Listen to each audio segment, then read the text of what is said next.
మరిగూడ మండలంలోని దామర భీమనపల్లి పాఠశాల ప్రధానోపాధ్యాయుడు ఉదావత్ లచ్చిరామ్ ప్రతిరోజు పాఠశాలకు హాజరు కాని విద్యార్థులను వారి ఇంటికి వెళ్లి పాఠశాలకు తీసుకురావడం చేస్తున్నారు.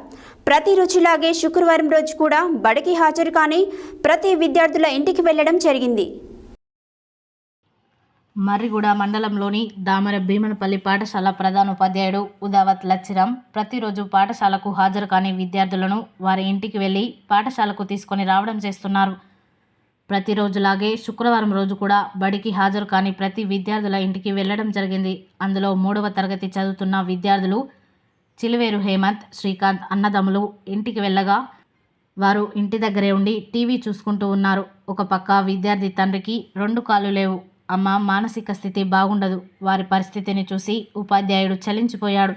వెంటనే 2 విద్యార్థులను బయటకు పిలిపించి వారి తల్లిదండ్రుల పరిస్థితి గురించి వారికి వివరించి ప్రతిరోజు బడికి హాజరు కావాలని, బాగా చదువుకోవాలని, పెన్నులు, నోట్బుక్స్ లేకుంటే తనని అడగమని నచ్చజెప్పి వారిని పాఠశాలకు తీసుకొని వచ్చారు. ఈ సందర్భంగా ఉపాధ్యాయుడు ఉదావత్ లచ్చిరామ్ మాట్లాడుతూ, పాఠశాలలో విద్యార్థుల హాజరు పెంచుటకై తన వంతు ప్రయత్నం చేస్తున్నానని, పిల్లలు చిన్న చిన్న కారణాలతో బడికి రాకుండా ఉంటున్నారని, ప్రతిరోజు బడికి వస్తేనే చదువు వస్తుందన్నారు. ఉపాధ్యాయుడు చేస్తున్న ప్రయత్నానికి తల్లిదండ్రులు, ఉపాధ్యాయులు వారిని అభినందించారు.